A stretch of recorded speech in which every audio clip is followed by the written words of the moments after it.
Happy Sunday, Fan Clan! What is going on? My name is Danny Phantump. I hope you guys are all doing well. If you're watching this video and it's Sunday, I'm hopefully done running my marathon, hopefully still standing. This was a terrible idea. I don't know what I was thinking. Oh my goodness, this was, I've had better ideas. But we're not going to talk about my marathon and my poor ideas, my poor planning. Instead, today we're going to talk about celebrations, but we're going to be focusing more on the singles side of things. A couple weeks ago, we talked about celebrations from a sealed aspect, kind of reviewing 1 year. 1 year in review. Celebrations have been out for over a year now, and especially now that we've gotten through 1 year where all the waves have been reprinted, basically, because we had basically our first wave in October, our second wave came at the beginning of December, our third wave came at the beginning of January in 2022. So we're pretty much a year removed from all those waves now at this point. So it'll be very interesting to see how singles continue to moving forward, because Celebrations, very small set, lots of duplicates, but at the same time, there is some interesting cards in Celebrations that have done fairly well that aren't what you would think. Cards like Kyogre, cards like Mew, those cards that are just regular holographic cards that have done very well in competitive play, that have started gaining a little bit of ground. Of course, that might change, especially with rotation coming up soon. We talked about that in our last video that we just posted on Friday. You should go back and watch that if you haven't already, especially because we're giving away a box of V-Star Universe, so just go back, watch it for that purpose, but also to kind of learn about the whole business side of things. Hopefully it's interesting. But I'm going to flip you guys around so we can go over Celebrations from a single aspect, but we're going to look at a couple of sealed items first, just to kind of review things. Celebrations Elite Trainer boxes done extremely well, really ever since release. There was a lot of concern with these Elite Trainer boxes when the set first came out. If you remember correctly, about 2 months or so before the release, a lot of influencers, a lot of content creators talking about scalping, really pumping up Celebrations Elite Trainer boxes, Celebrations products in general, establishing FOMO all over the place. A lot of people were afraid that they were going to miss out on this 25th anniversary set. Pokemon had already said at the beginning of 2022, hold on a second, if you're worried about finding the set, we're going to figure that out. That was in specific regards to Shining Fates, but that release of a statement kind of pointed to the fact that they're going to make sure that they print product to demand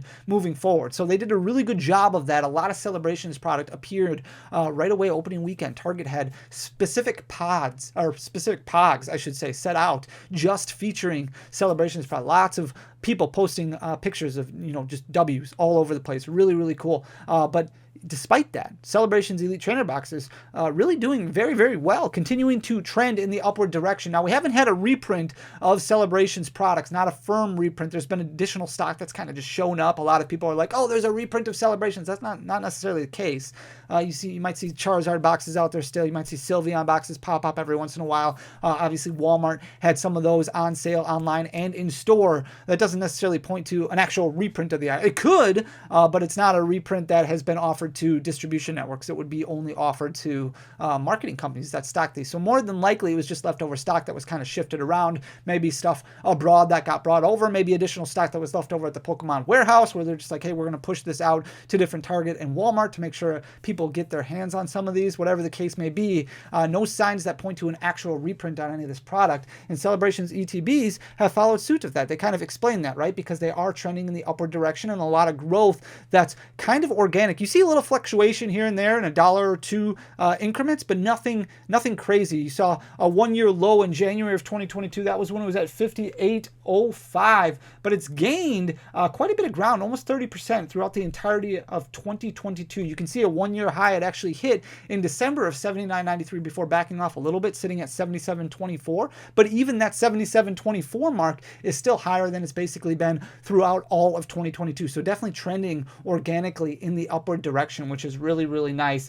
Sitting at 77.24 currently. The Celebrations booster packs kind of following the same suit. Now, we did see a little bit of a hiccup now over the last couple months, but that's because a lot more Celebrations product kind of came out of nowhere, right? What we talked about before with those restocks that kind of hit Walmart and Target. So additional supply impacting demand a little bit, but you can see not breaking Celebrations booster packs altogether. So we have backed off a little bit. We're sitting at 605 currently, which is off of its 1 year high, which it hit in September of 678, but still well above its 1 year low. That was $4.46 that it hit in January. So you can see it climbed incrementally. I can't even say the word. It climbed slowly. It climbed slowly throughout the entirety of 2022, all the way up until September, before we started seeing those restocks, then backed off a little bit, but definitely trending in the upward direction. If we look at singles though, Woo! They are not in good shape, and we're going to see a lot of singles trending downward. Some of them starting to turn around a little bit, but for the most part, a lot of singles trending downward. Celebrations is a very small set with very good pull rates, right? You can open up basically 150 packs, and you should be very close to pulling the master set. You might need 1 or 2 additional cards, but 150 packs should get you very, very close.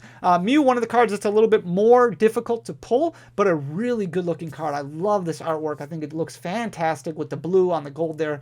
Really, really cool looking, and I think this one definitely has room for growth moving forward. 32.63 is a 1-year low, which it hit in November. Now, it's gained a little bit of that back. It's sitting at 35.63 currently, but you can see how far it's dropped, and it looks very consistent with its drops throughout the entirety of 2022. It started 2022 at 53.63 and really has just gone downhill since then. Charizard, one of the exceptions, one of the cards that actually is starting to trend a little bit upwards. Again, with that base set artwork, definitely something that's going to be in demand for a long time coming. A little bit more difficult to pull. You're looking at about 100 packs for a Charizard.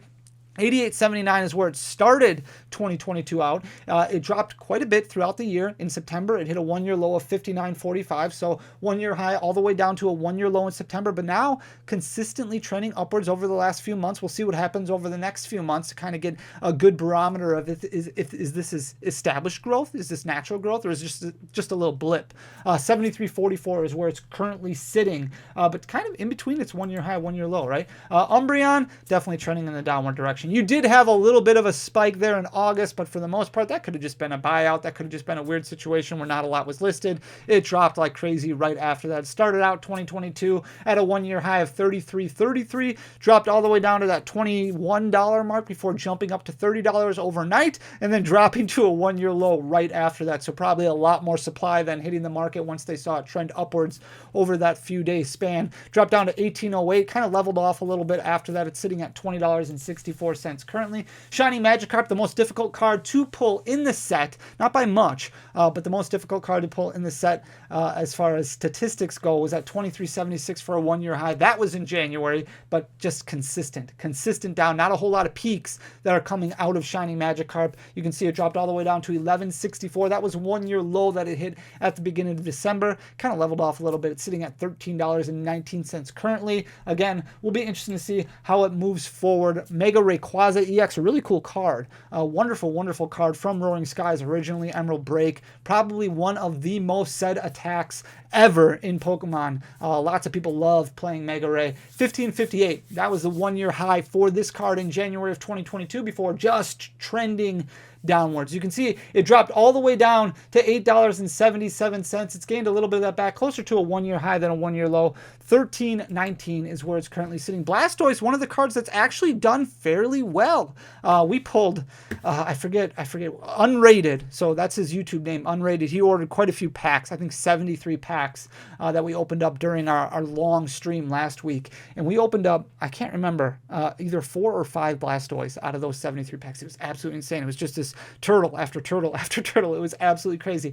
In March, it hit a 1-year low of 461. Pull rates on this expected to be about the same as Venusaur. Easier to pull than Charizard, but you can see starting to trend upwards pretty much after March on. Now, it's had peaks and valleys that are a little bit more severe, $1 or so, but definitely trending in the upwards direction, right? So it's sitting at $7.66 currently, just off of a 1-year high, which it hit in the middle of December at $7.72, but definitely a card to look at moving forward, especially over the next couple months. Then we've got Mewtwo EX. This is originally from Next Destinies. That X-Ball attack was said quite a bit. Very, very fun card to play, especially during the days of Evital, of Darkrai, kind of coming in at the end of Darkrai, at the beginning of Evital, things like that. It was a lot of fun to play competitively at that time. 14.77 was the 1-year high on this. That it hit in January, and again, just real consistent downward directions. Makes you wonder, are we getting to the basement of a lot of these singles when maybe now is the time to finish up those master sets, because we know that it might not get to this low of a point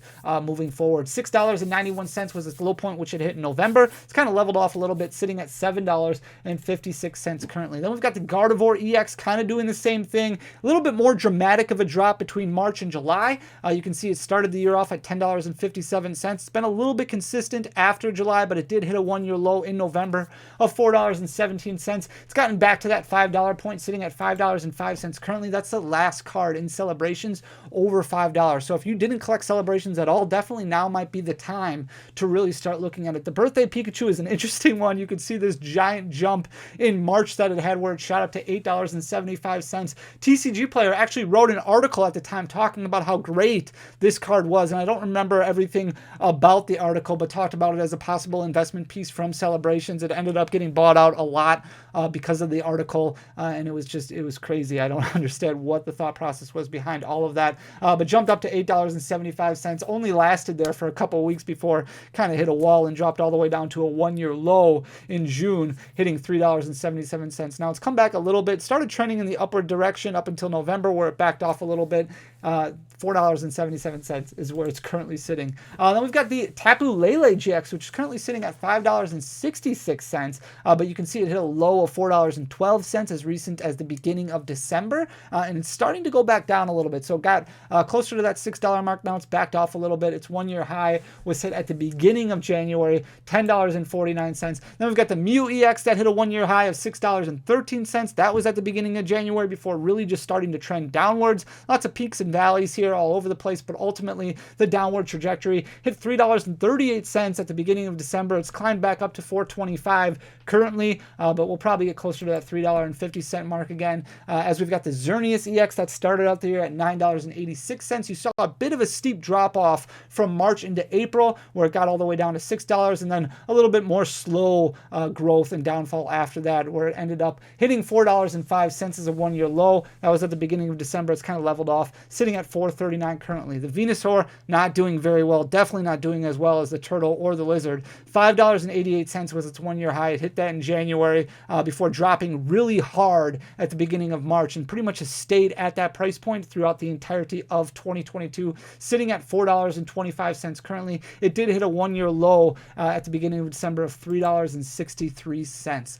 Those are all the cards that we're going to look at. There's obviously a few more that go through, like the Reshiram and the Zekrom and some of those other trainer cards that we haven't touched on, but those very, very cheap, only a couple dollars a piece. So if you haven't filled out your Celebrations Master Set, definitely might be the time to start looking at filling in those missing pieces. This will be a fun one to watch in 2023 as we move into another year with Pokemon, to kind of see how this is kind of establishing in the market, especially with Celebrations becoming less and less available, booster packs starting to get more expensive. You would expect those sealed items to continue to climb. So if you like the content, leave a like and a comment down below. It goes a really long way for the algorithm. Hit that subscribe button, or if you don't like the content, don't do any of those things. I appreciate you watching regardless. Thanks so much for being here, guys. Until next time, I'll talk to you soon. Peace.